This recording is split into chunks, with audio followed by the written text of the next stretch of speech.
The PI failed, the impeachment failed. Therefore, the third attempt is lawfare at its very worst.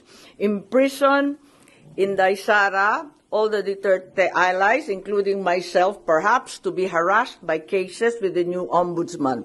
Plunder will be the name of the game. No bail and imprisonment until 2028. I will be very, very surprised kung aabot si VP Sara na malaya kapag naupo itong uri ng ombudsman. Kaya ako, magpa-file ako ng opposition, pati sa JBC, dahil klarong-klaro yung conflict of interest, tapos magiging magulo.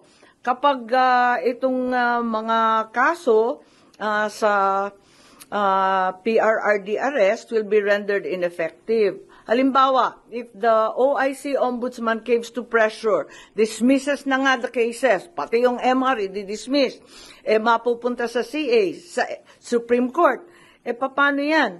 Kahit i-reverse ng CA or Supreme Court yung OIC Ombudsman, orders the dismissal from service, declares he's perpetually disqualified. Paano ma-enforce yung desisyon na yan? Kung si Secretary Boying ay nakaupo ng ombudsman, he can only be removed by impeachment.